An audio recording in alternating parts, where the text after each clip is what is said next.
दोस्तों, आपका हमारा YouTube channel geography with Wasim Ahmad में स्वागत है। आज की इस वीडियो में मैं रिमोट सेंसिंग पार्ट 3 यानी दूर संवेदन का भाग 3 लेकर के आया हूं, और जिसमें हम उपग्रह से दूर संवेदन के बारे में पढ़ेंगे। दूर संवेदन की विधि क्या है ये पढ़ेंगे, दूर संवेदन से संबंधित उपग्रह कौन कौन से ये पढ़ेंगे, और भारत में दूर संवेदन किस प्रकार से शुरुआत हुई ये पढ़ेंगे, और भारत के महत्वपूर्ण उपग्रह कौन कौन से हैं जो दूर संवेदन में काम आते हैं, तो इन सब पर चर्चा करेंगे। तो जो नए व्यूवर्स हमारे चैनल को पहली बार देख रहे हैं, प्लीज चैनल को हमारे सब्सक्राइब कर दें ताकि आपको ऐसी वीडियो के नोटिफिकेशन मिलते रहें। वीडियो को ज्यादा से ज्यादा लाइक व शेयर करें। धन्यवाद। तो हमारी पहली हेडिंग है उपग्रह से दूर संवेदन। अंतरिक्ष में यंत्रों से सुसज्जित उपग्रह छोड़कर चित्र लिए जाते हैं जिससे दूर संवेदन में सहायता मिलती है। अंतरिक्ष चित्रण की क्रिया वायुयान चित्रण से कहीं अधिक उपयोगी है क्योंकि इसमें निम्नलिखित गुण होते हैं। नंबर 1, इससे अधिक क्षेत्र का चित्र लिया जा सकता है। नंबर 2, इससे सार अवलोकन अधिक हो सकता है। और नंबर 3, इससे शीघ्र व पुनरावर्ती चित्रण हो सकता है। इस प्रकार से हमारा दूर संवेदन उपग्रह के द्वारा लिए गए चित्र वायुयान चित्रण की अपेक्षाकृत ज्यादा अच्छा है, हम इन बिंदुओं के द्वारा जान सकते हैं। अगली हेडिंग है हमारी दूर संवेदन की विधि।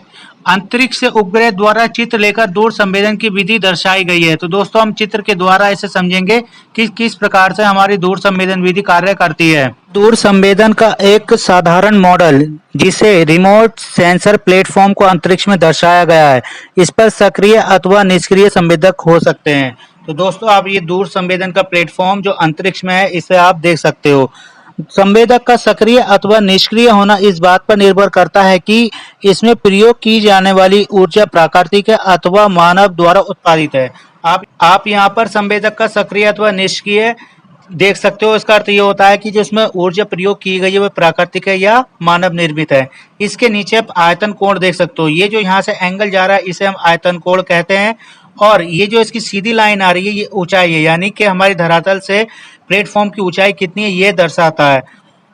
इस चित्र से सौर ऊर्जा का कुछ अंश बादलों तथा भूतल से परावर्तित होकर दूर संवेदी प्लेटफॉर्म तक पहुंचता है। आप इधर देख सकते हो कि यहाँ से ये लाइन आ रही है तो कुछ बादलों से टकरा रही है और कुछ इसके साथ ये नीचे धरातल से टकराकर हमारे प्लेटफॉर्म तक वापस पहुंच रही हैं। भूतल से इस प्लेटफॉर्म की लंबवत ऊंचाई को समकोण पर दर्शाया गया है। आप ये जो लंबाई है ऊंचाई है समकोण पर दर्शाया गया है। ये प्लेटफॉर्म किसी निश्चित क्षेत्र के लिए दूर संवेदन का कार्य करता है, यानी कि यहाँ से लेकर यहाँ तक जो इसका एक निश्चित क्षेत्र है ये उसके लिए कार्य करता है। दूर संवेदित क्षेत्र की बाहरी सीमा अथवा प्लेटफॉर्म को एक रेखा द्वारा मिलाया गया है। ठीक है, ये एक रेखा द्वारा यहाँ से लेकर के यहाँ मिला गया। इस रेखा तथा लंबवत कोण के बीच के कोण का आयतन कोण कहते हैं। का भूतल पर बना था उसे ध्रुवीय कोण कहते हैं। जहां पर ये बना रहा है आप ये एरिया देख सकते हो ये हमारा ध्रुवीय कोण कहलाता है। इसे व्यक्त किया जाता है।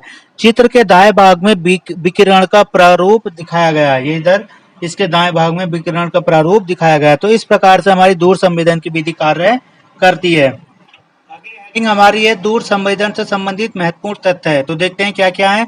भूतल के विभिन्न भाग विभिन्न दैर्ध्य वाली तरंगों का विभिन्न मात्रा में परावर्तन करते हैं, यानी कि जो अलग अलग भाग हैं तो वहां पर उनकी तरंग दैर्ध्य भी क्या होती है, अलग अलग होती है। साफ अथवा धुंधला जल 1 माइक्रोमीटर से कम दैर्ध्य वाली तरंगों का ही परावर्तन करता है। आप याद रखेंगे, साफ या धुंधला जल कितनी माइक्रोमीटर के करेगा, 1। नीचे अगला पॉइंट है हमारा, वनस्पति द्वारा मध्यम दैर्ध्य वाली तरंगों का अधिक परावर्तन किया जाता है। आप इसे भी याद रखेंगे। गहरे रंग का अपेक्षाकृत हल्के रंग की मिट्टी अधिक परावर्तन करती है। शीत प्रदेशों में पड़ने वाली ताजा बर्फ 1.2 माइक्रोमीटर से कम दैर्ध्य वाली तरंगों का 80% से भी अधिक भाग परावर्तित कर देती है, परंतु इससे अधिक लंबे दैर्ध्य वाली तरंगों के परावर्तन में एकदम कमी आ जाती है। अगला पॉइंट है हमारा, उपग्रह द्वारा दूर संवेदन सुचारू रूप से 1960 में शुरू हुआ। आप याद रखेंगे कब हुआ, 1960 में शुरू हुआ, जब टिरोस फर्स्ट को, ये इंपॉर्टेंट है, टिरोस फर्स्ट को अंतरिक्ष में छोड़ा गया और 740 किलोमीटर की ऊंचाई पर पृथ्वी की परिक्रमा करता है। इसने चक्रवातों तथा बतार्गों सहित बहुत सी मौसम संबंधी जानकारियां एकत्रित की। इसका कार्य क्षेत्र 48 डिग्री उत्तर से लेकर के 48 डिग्री दक्षिण अक्षांश तक विस्तृत था, यानी कि 48 डिग्री नॉर्थ लैटिट्यूड से लेकर के 48 डिग्री साउथ लैटिट्यूड तक ये स्केटर था।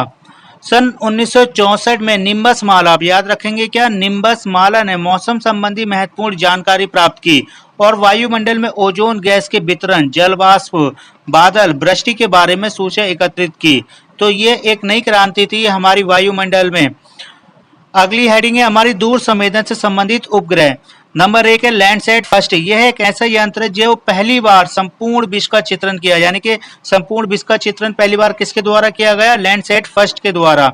इसमें संसाधनों के सर्वेक्षण की संभावनाएं भी बहुत अधिक हैं। लैंडसैट फर्स्ट संयुक्त राज्य अमेरिका के national aeronautics and space administration यानी नासा के द्वारा जुलाई 1972 में अंतरिक्ष में छोड़ा गया। इसे अर्थ रिसोर्स टेक्नोलॉजी सैटेलाइट यानी ERTS आर्टस भी कहते हैं। यह 103 मिनट में पृथ्वी की एक परिक्रमा पूरी करता है। इस प्रकार आर्टस फर्स्ट एक दिन में पृथ्वी की 14 परिक्रमाएं करता है।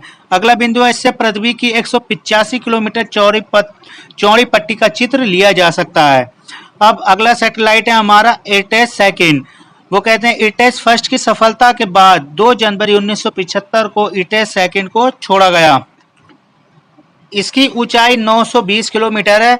गति इसकी 103.2 मिनट यानी कि 103.2 मिनट में ये एक चक्कर लगाता है पृथ्वी का एक दिन में, और इस प्रकार से 14 परिक्रमा करता है। इस उपग्रह का प्रयोग कृषि, समुद्र विज्ञान एवं सागरीय संपदा, जल विज्ञान, भूगर्भ शास्त्र, भूगोल, मानचित्र विज्ञान आदि के संबंध में महत्वपूर्ण सूचना देता है। 1978 में लैंडसैट सी छोड़ा गया। अगला हमारा ERS फर्स्ट। इसकी full form European remote sensing यानी यूरोप से संबंधित है। 16 जुलाई 1991 को गुयाना के कोरू अंतरिक्ष केंद्र, आप ये भी याद रखेंगे कि कोरू अंतरिक्ष केंद्र कहाँ पर है, गुयाना में, से ERS फर्स्ट को अंतरिक्ष में छोड़ा गया। यूरोप का उपग्रह है यूरोपियन रिमोट सेंसिंग। इसमें रडार तथा माइक्रोवेव यंत्रों की व्यवस्था की गई, जिससे इसकी कार्यप्रणाली पर बादलों, धुंध, कोहरा, अंधेरा तथा अन्य किसी प्रकार के प्राकृतिक अवरोध का प्रतिकूल प्रभाव नहीं पड़ता। इस उपग्रह की सहायता से पर्यावरण का प्रदूषण करने वाले तत्वों, पारिस्थितिक संतुलन को बिगाड़ने वाले कारकों तथा वनों के हाशिर का पता लगाया जा सकता है। इसके अतिरिक्त इस उपग्रह से जलवायु संबंधी परिवर्तन, वनों में आग लगने वाली क्रिया, जलवायु विस्फोट आदि के बारे में भी जानकारी प्राप्त की जाती है। अगली हेडिंग है हमारी भारत में दूर संवेदन, इंडियन रिमोट सेंसिंग IRS। भारतीय दूर संवेदन संस्थान institute of Indian remote sensing, यह संस्थान देहरादून उत्तराखंड में स्थित है। भास्कर फर्स्ट और भास्कर सेकंड के सफल प्रदर्शन उड़ान उपग्रह के बाद भारत ने कृषि, जल संसाधन, वानिकी और पारिस्थितिकी, समुद्री मत्स्य पालन और तटीय प्रबंधन के क्षेत्रों में राष्ट्रीय अर्थव्यवस्था का समर्थन करने के लिए स्वदेशी भारतीय रिमोट सेंसिंग IRS उपग्रह कार्यक्रम विकसित किया। IRS प्रणाली 11 परिचालन उपग्रहों के साथ दुनिया में चल रही नागरिक उपयोग के लिए आज सबसे बड़ा दूर संवेदी उपग्रहों का नक्षत्र है, यानी कि भारत के पास इस दिशा में सबसे ज्यादा उपग्रह हैं। अगली हेडिंग है हमारी भारत के महत्वपूर्ण उपग्रह। नंबर 1 भास्कर फर्स्ट, जो जून 7, 2079 में पृथ्वी सर्वेक्षण के लिए इसका प्रयोग किया गया था। नंबर 2 रोहिणी RSD-1, ये 31 मई 1981 को भूमि सर्वेक्षण के लिए इसका प्रयोग किया गया। एप्पल, ये 19 जून 1981 को संचार के लिए छोड़ा गया। भास्कर सेकंड, ये 20 नवंबर 1981 को भूमि सर्वेक्षण के लिए छोड़ा गया। नंबर 5 IRS-1A, ये 17 मार्च 1981 को भूमि सर्वेक्षण के लिए छोड़ा गया। नंबर 6 इनसैट 1D, ये 12 जून 1990 को संचार के लिए छोड़ा गया। इसके बाद आते हैं हमारे इनसैट 3C, कल्पना फर्स्ट, इनसैट 3A, ओसेनसैट 2, मेगाट्रॉपिक्स, सरल, इनसैट 3D, इनसैट 3DR और स्कैटसैट 1। ये सभी उपग्रह हमारी जलवायु, पर्यावरण और आपदा प्रबंधन के लिए छोड़े गए, यानी कि इनसे हमें इस प्रकार की सूचनाएं मिलती हैं। नंबर 8 हमारे Cartosat first, Cartosat second, IMS-1, Cartosat 2A, Risat, Oceansat, Cartosat 2B, Resourcesat 2। ये सभी उपग्रह हमारी भूमि सर्वेक्षण के लिए प्रयोग किए जाते हैं। इसके बाद अगला है हमारा GSAT 8, GSAT 10, IRNSS A1A, IRNS 1B, 1C, 1D, GSAT 15 और IRNS 1E, 1F, 1G, 1H ये सभी हमारे नेविगेशन अर्थात परिवहन से संबंधित है। जैसे स्थल, जल और वायु परिवहन की दिशा में इन उपग्रह का प्रयोग किया जाता है। तो दोस्तों वीडियो कैसी लगी कमेंट बॉक्स में जरूर लिखें। और ये सभी उपग्रह और आपके लिए बहुत ज्यादा इंपॉर्टेंट है क्योंकि एग्जाम में यहाँ से क्वेश्चन बार बार पूछे गए हैं। तो प्लीज वीडियो को लाइक और शेयर करना ना भूलें। धन्यवाद।